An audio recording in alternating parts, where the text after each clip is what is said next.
Hi y'all, my name is Kiri and I'm a paranormal investigator here on YouTube, and I wanted to make a quick small guide for those folks who ask me, which I do get questions about this, like how do I start ghost hunting, or how did I get into it, and what would I say are sort of like the basics to start ghost hunting. So this video is going to be for those true beginners who have like absolutely no equipment at all and are sort of wondering where to start looking, or people who maybe want to start with a small budget and want just the necessities to begin paranormal investigating. So if that's you, then you're in the right place. First, I want to start with some basic things, and these are sort of questions that I get regularly, and it's usually around how to connect with the spirit world and how to protect yourself while doing so. I always say that protection is a state of mind when it comes to the paranormal. Some folks do prefer to do ritualistic things, and I'm not saying to not do that, but I think that the best way to protect yourself is to just know and truly believe that nothing can cause harm to you. I believe that negative entities are attracted to negative energies or a negative mindset. So whenever you're going into an investigation, it's a really good idea to make sure that you're in a good state of mind. Another small tip that I have is trying to figure out your dominant sense. I think that this is a really great way to connect with spirits, because you may notice that maybe you hear things that other people don't, or maybe you can sense emotions, or maybe you just seem to like know things, like you get these downloads in your mind and you just have a sense of knowing.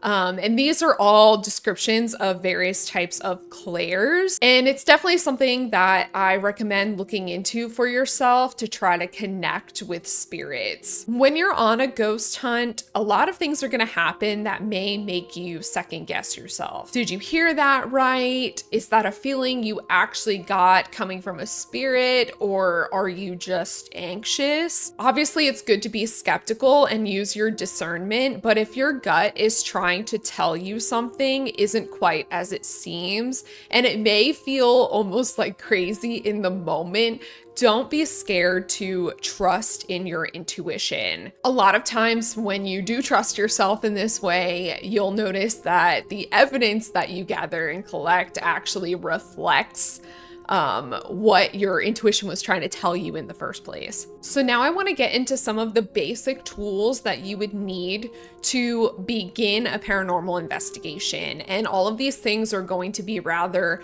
budget friendly, so that you don't have to spend a whole lot up front to just get started. So some of the pieces of equipment that I'm going to be talking about in this video are an EMF spirit box, a digital recorder, phone apps, and cat balls and bullet lights. So what is an EMF? Like, what does EMF actually mean? EMF stands for electromagnetic field, and it's a physical field produced by electrically charged objects. So how does an electromagnetic field actually detect spirits? Originally, EMF devices were used in the paranormal world to actually debunk hauntings. There's a lot of evidence that areas with unusually strong electromagnetic field that can cause neuropsychiatric effects in a person, mimicking some of the typical symptoms of a haunting. However, as time has gone on, many paranormal investigators now believe that spirits themselves can actually disrupt the ambient electromagnetic field, which is like the normal EMF levels emitted in a modern home. So now I want to talk about the most common EMF that ghost hunters buy, and that is this little K2 EMF reader. And K2 meters have been used in paranormal investigations for over 20 years now. They're a brand of EMF reader that's easy to interpret because of these little LED lights at the top of the device, and it's rather sensitive to EMF fluctuations in an environment and will take readings at much lower levels of EMF than other devices. So my own personal thoughts on EMF readers during a paranormal investigation is that I like to use them mostly as a supplementary tool, and that means that if I'm only receiving EMF spikes and nothing else is happening to correspond with the EMF spike, I'm gonna assume that it's probably just something in the environment that is not paranormal. So like, let's say my EMF meter starts going crazy. It's like going up to a 5 to red. I might check things like if somebody put their phone nearby, because that does send off EMF signals. Now, if there's other phenomena happening at the same time, like let's say you hear a knock on the wall and your EMF spikes, then I'm more likely to use that information to determine that maybe there is actually a spirit here with us. Basically, I wouldn't rely solely on an EMF reader to determine if there's paranormal activity going on. So how much does a K2 EMF reader actually cost? Well, they're rather inexpensive. They're around like 15 to 20 bucks. So it's kind of a really budget-friendly, perfect little piece of equipment for somebody who is just getting started. Okay, so now we're gonna talk about this little spirit box, which you've probably seen before if you watch Paranormal Investigators. This is an SB7 spirit box, and it's a little radio device that's made to sweep and scan through radio frequencies to produce white noise. There are probably other spirit box devices out there, but the SB7 model is frequently used by paranormal investigators because it's highly adjustable to fit whatever you need. You can scan forwards, backwards in AM or FM. You can change the rate of the sweeping from slow to very fast. So it's really versatile. So how exactly does this thing work to talk to ghosts? When you're listening to your spirit box sweep through the stations, you can sometimes make out words or even full sentences within the white noise. It's commonly believed by paranormal investigators that spirits have the ability to manipulate radio frequencies to communicate with us directly in real time. So I do want to touch on the more skeptical side of a spirit box, and this is a topic that's brought up all the time in paranormal communities, so if you're a part of anything like that, you already know, and that is pareidolia. So this is the tendency that humans have to perceive random stimuli as something meaningful or significant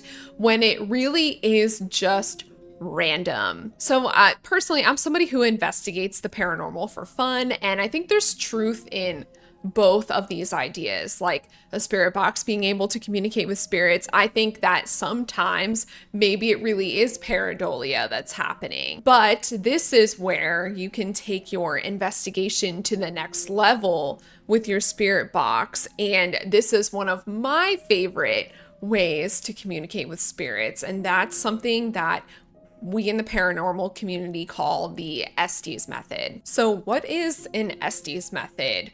Well, it's a technique that's widely used in the paranormal world that uses sensory deprivation alongside the spirit box to communicate with the spirits around you. This requires at least 2 people to pull off. So one person is going under sensory deprivation and will have the spirit box hooked up to noise canceling headphones. So they're wearing noise canceling headphones and also wearing a blindfold. This means that they cannot hear outside stuff. All they're hearing is the spirit box, and they also cannot see anything that's going on. The second person or persons, because you can have more than one, would be asking questions and then seeing if the person listening to the spirit box is able to give coherent answers to those questions. So when I'm doing an Estes method and there's a coherent conversation going on during the Estes method that I can look back on, it becomes a really significant piece of evidence in an investigation, in my opinion. How much is this little spirit box? Well, this is the most expensive piece of equipment that's going to be on this list, and it is around $100. A little bit on the pricier side, definitely the most expensive thing that's going to be on this list. All right, let's talk digital recorders. So you don't really need anything fancy.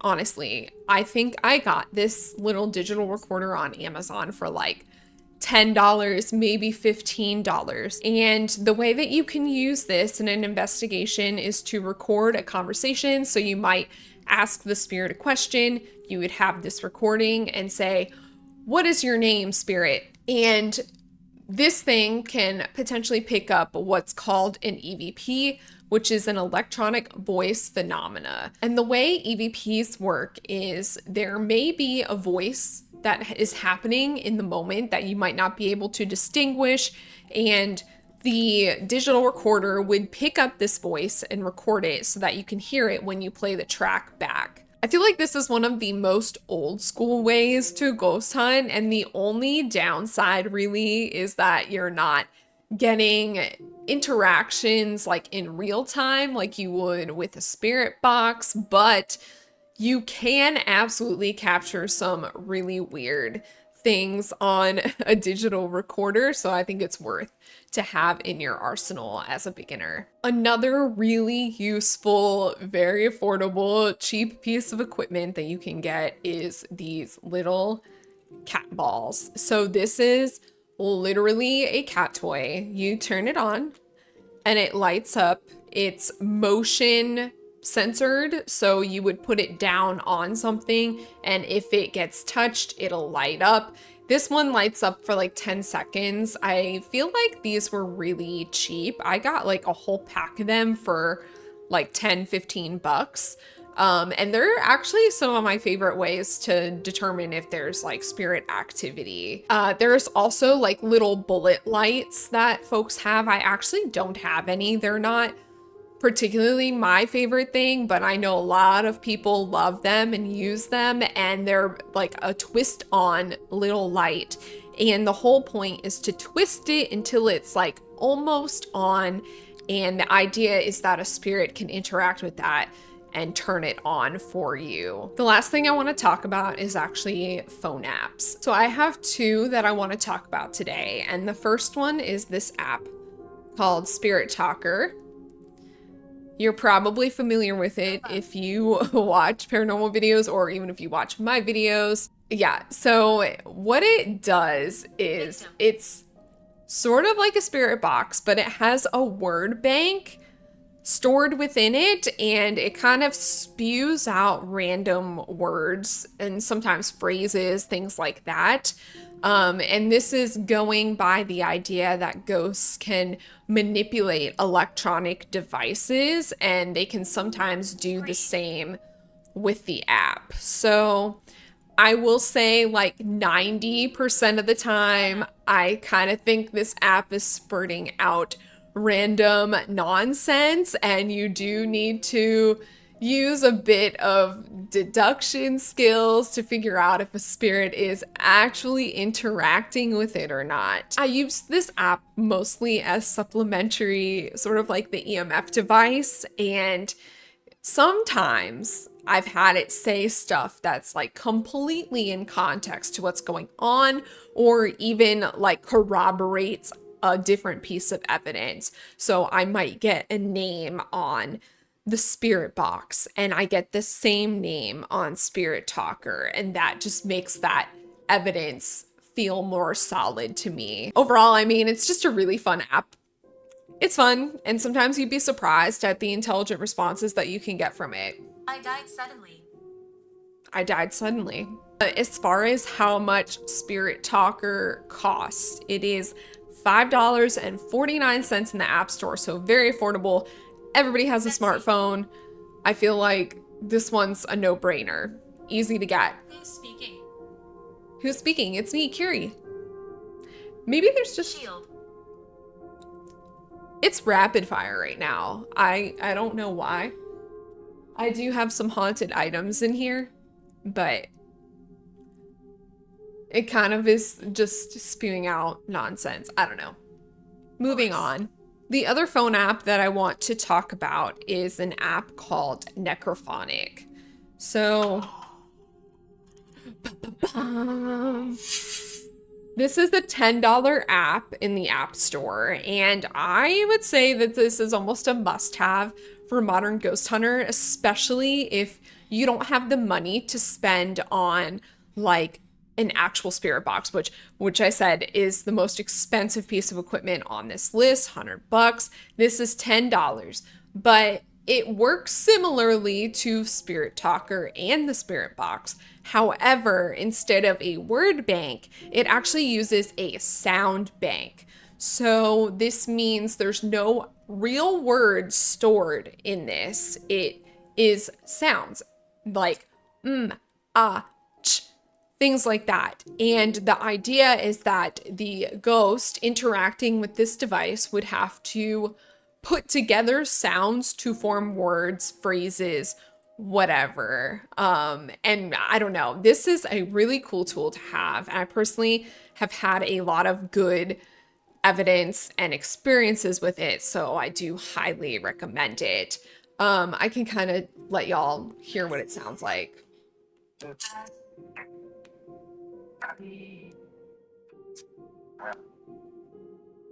And you can change some stuff.